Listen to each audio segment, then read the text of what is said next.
Good afternoon, ladies and gentlemen. Welcome back to another episode here on European Confessions. The following story that you're going to be listening to, it was sent to me by one of our dear sister.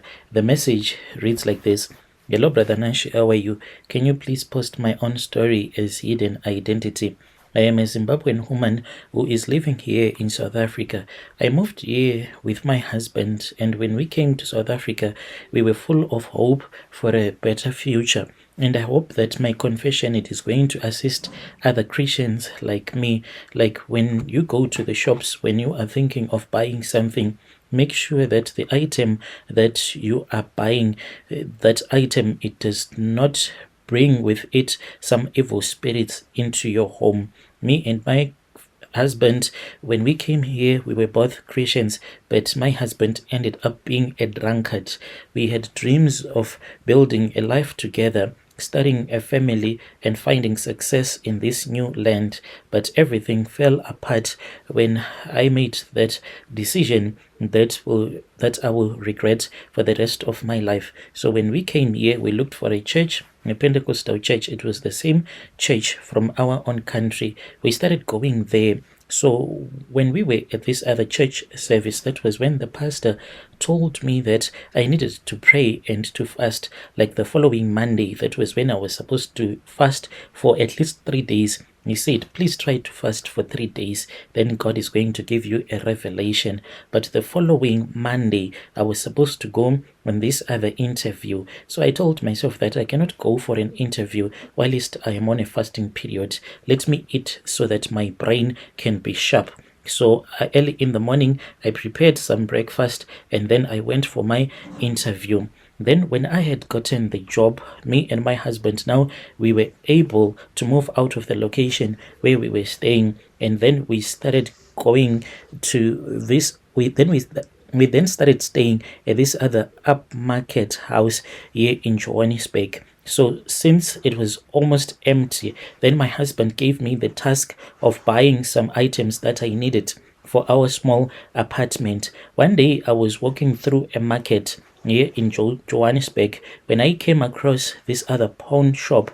We had just moved into that apartment and I was looking for some things to make our place feel much more our home, and I noticed a set of beautiful bedroom rugs for sale. They were thick and they seemed to be very expensive. And when I asked about how much they were costing, and this was a price that seemed too good to pass because they were too beautiful, the shopkeeper then told me that I was lucky because these rugs, she said, had once belonged to a very wealthy family, and that is why they had sold most of their items because they had fallen on hard times and they had to sell most of their belongings. And she told me that when they showed her the receipt, the original receipt, and they were saying that they bought those bedroom rugs in Turkey, it was worth almost 13,000 rands per rug. And I said I was really lucky. I felt a bit of pity for them, thinking how sad it must have been to lose everything. Little did I know that them losing their wealth, it was because they had messed up the covenant. So the devil had taken what belonged to him without thinking much about it, even though like I had a voice. I don't know if it was the voice of the Holy Spirit, but I had a voice that told me to pray for these rugs before I would have entered with them into my apartment. Anyway, I just entered into my apartment after I had bought the rugs and took them home, eager to surprise my husband with how lovely they would look in our bedroom.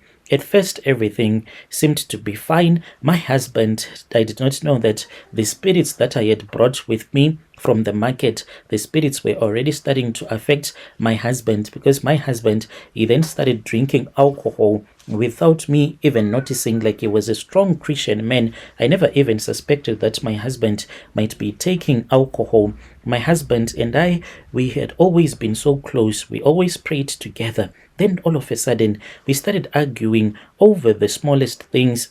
Our once happy home became filled with tension and anger. It was as if something dark had taken over our lives, and I could not even understand why. The more that I prayed, the more that we fought, me and my husband. And when I would say, please, can you come so that we can pray together, my husband will even threaten me with divorce. Strange things started happening in our home. And there was this other day, because where I was working at that time, I used to knock off at 2 p.m. So by 3, I'll be at home. So there was this other time when I arrived back home.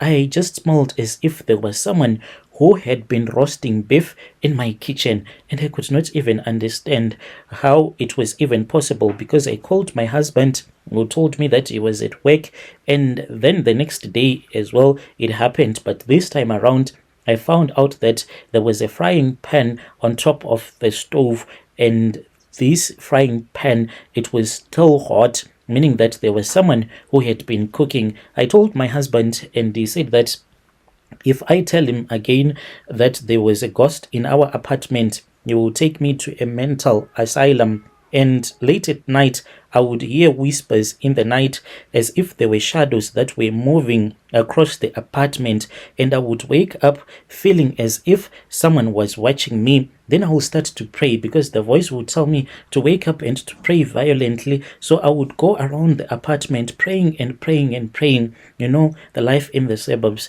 people do not want neighbors who are noisy. So the other people in the same complex, they started to complain, because I used to pray around 3 a.m. Then they were complaining. My husband started to think that maybe I was losing my mind. Even more, when I found out that my husband, he was now drinking alcohol, I kept on praying. My husband began to withdraw from me, spending more and more time away from home. He now had a mistress. I tried to hold on to our marriage, but the more that I tried, the more that we fought, the more the distance there was between me and my husband. One night, after yet another fight, my husband told me that he was leaving. I thought that he was joking. So I then went and I stood by the balcony, because he went outside with his small bag. That was when I saw that outside there was another woman who had parked a car outside. That was when I realized that I had lost my husband, when I saw that woman, when she was assisting my husband to put the bag at the boot of her car. He said that he could not stay in the house with me any longer, and there was something that was wrong with me. He left me that night, and since that time until now, we do not even talk.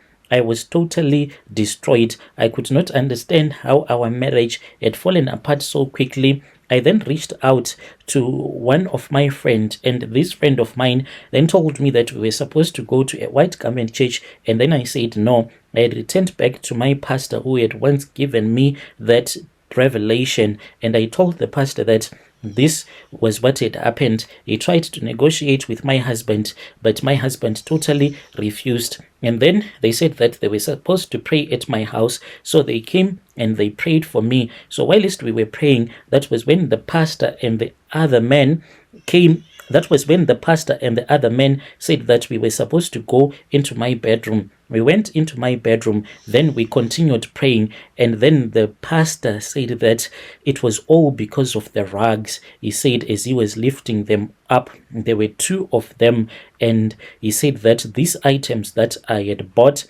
and this item that I had brought into my home, it had some powers, some occultic powers, and this brought some dark energy. So I want people out there to know that when you go around buying some second-hand items, at least pray before you buy that item.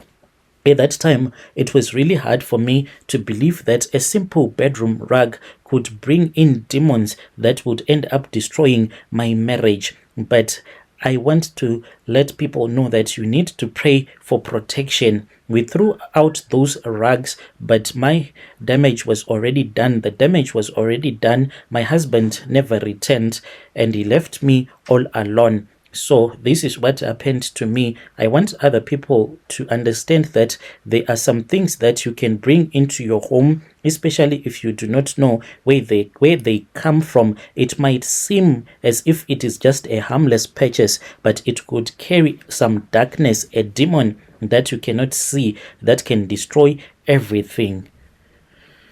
Yo, dear listeners, right there was a message that was sent to me by one of our dear sister. Strange things indeed, they do happen in this world.